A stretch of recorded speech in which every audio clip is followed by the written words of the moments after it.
বন্ধু আজ কি মজাই না করলাম দুজনে। সিআইডি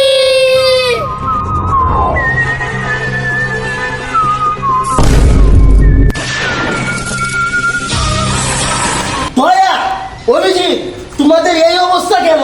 স্যার গত 2 বছর ধরে কোনো কেস পাই না, এই জন্য। স্যার আমাদের কথা বাদ দেন, আপনারাও এই অবস্থা কেন? আমার কথা তাহলে শুনো। বডি বিল্ডার, শরীরটা তো খুব ভালো বানিয়েছিস। আমার শরীরটা একটু ব্যথা করছে, টিপ তো। জীবন no, no, no, no.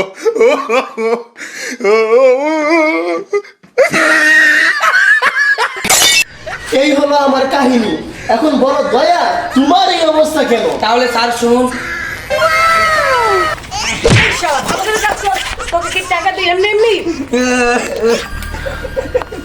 এ আমার কি অবস্থা হলো?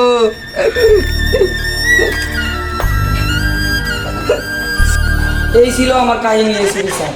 ও আচ্ছা, তাহলে অভিজিৎ তোমার এই অবস্থা কেন? তাহলে শুনুন স্যার।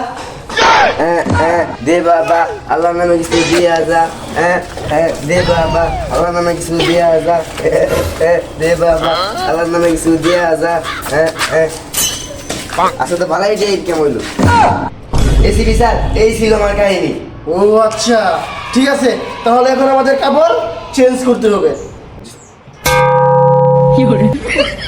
দয়া, অভিজিৎ, আমাদের নতুন একটা কেস এসেছে। সেই কেসটাকে হ্যান্ডেল মারার জন্য আমাদের সেখানে যেতে হবে। কি হলো দয়া, তুমি আমাকে চোর মারলে কেন? স্যার এটা হ্যান্ডেল মারার জন্য নয়, হ্যান্ডেল করার জন্য হবে। ও আচ্ছা, তাই বলে তোমরা আমাকে চোর মারবে? স্যার স্যার আমাদের বলবেন না। ঠিক আছে, চলো। দয়া, অভিজিৎ, প্রচন্ড গন্ধ বের হচ্ছে। এই লাশটাকে ঘুরো। এই লাশটাকে দেখে তোমরাই কি আমাদেরকে ইনফর্ম করেছিলে? হ্যাঁ স্যার। ও, তোমরা কি এখানে কাউকে দেখেছো? না স্যার। ঠিক আছে, তোমরা যাও। দয়া, অভিজিৎ, তোমরা একটু তল্লাশি করো তো।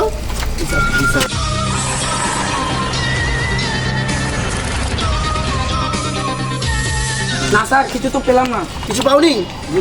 লাশটাকে ফরেন্সিক ল্যাবে ডাক্তার সাল্লুকের কাছে পাঠাও। জি স্যার। ডাক্তার সাল্লু কি বলবে খুনি আসলে কে? আরে ডাক্তার সাল্লুকে, তুমি এই লাশটাকে তোমার কেবিনে না শুয়ে রেখে তুমি এই লাশটাকে এখানে শুয়ে রেখেছো কেন? আরে এসিবি এটা তো লো বাজেট সিআইটি তো এই জন্য। আচ্ছা ঠিক আছে, তুমি কি কিছু প্রমাণ পেয়েছো? প্রমাণ পেয়েছি। আচ্ছা ডাক্তার সাল্লুকে, তুমি কি প্রমাণ পেয়েছো? আমার যেটা মনে হয় একে কেউ ধাক্কা দিয়ে মেরেছে, এর বেশি প্রমাণ আমার কাছে নেই। ও আচ্ছা, তাহলে এটা আমাদেরকে এখন খুঁজে বের করতে হবে একে কে মেরেছে।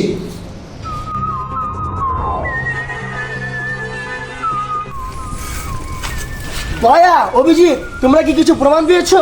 না স্যার, কোনো প্রমাণ তো পাইনি। স্যার আমার জানা মতো একজন বাবা আছে। আচ্ছা, কোন সেই বাবা? সেই বাবার নাম হলো Johnny Singh. Johnny Sins? Johnny Sins আমার বাবা হলো কবে? আমার জানার মতো জনি সিন্স নাকি একজন খেলোয়াড়, কিন্তু সে আবার বাবা হলো কবে? আচ্ছা স্যার এত কিছু আপনার জানার দরকার নেই, চলো বিবি।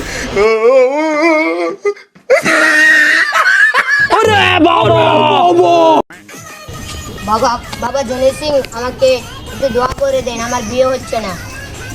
ওম সানি লিওন মিয়া খলিফা সোহা। ওম সানি লিওন মিয়া খলিফা পরিমণি সোহা। যাও বৎস, আগামী 3 বছরের ভিতরে তোমার বিয়ে হবে। তুমি আমার ভালের বাবা। বাবা বাবা এভাবে আর ভণ্ডামো করে কতদিন? জনগণ আছে যতদিন, বন্ডামি করব ততদিন। বাবা জনি সিং স্যার, বাবা জনি সিং স্যার, জয় বাবা জনি সিং স্যার। জয়। জনি সিং, আমরা অনেক সমস্যায় আছি। হ্যাঁ বুঝতে পেরেছি, তোমরা একটা কেস এখনো পর্যন্ত সলভ করতে পারোনি, সেই সমস্যা নিয়েই আমার কাছে এসেছো। বাবা জনি সিং স্যার জয়। বাবা জনি সিং স্যার জয়। বাবা জনি সিং স্যার জয়। বাবা বাবা আপনি তো সত্যি মহান। বাবা আমাদের এই কেসটা সলভ করে দিন। হ্যাঁ বুঝতে পেরেছি, তাহলে শুনে বৎস, খুনি আর কেহ নয়, যে মার্ডার হয়েছে তার আপন বড় ভাই তাকে খুন করেছে। তোমরা এখন তাকে ধরে নিয়ে যাও বিউরেতে, তারপর সে সত্য বলবে তোমাদেরকে। বাবা জনি সিং এর জয়, বাবা জনি সিং এর জয়।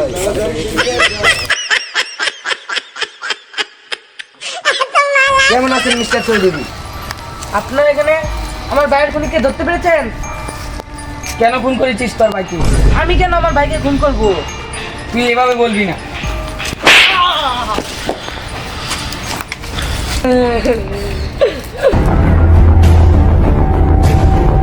ভাইয়া আমার জায়গা আমাকে বুঝিয়ে দে। তোর জায়গা তো আমি আরো অনেক আগেই বুঝিয়ে দিয়েছি। না আমি মানি না, আমার জায়গা বুঝিয়ে দে।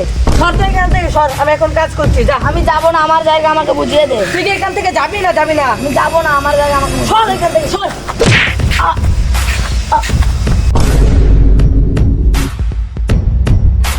এই কি ছোট, তোর কি হয়েছে? ওঠ ওঠ বলছি, ওঠ। এই কি না, আমি আমার ভাইকে মেরে ফেললাম না। এইভাবেই আমি আমার ভাইকে মেরে ফেলি, কিন্তু এখন তোকে জেলের ভাত খেতে হবে, জেলের।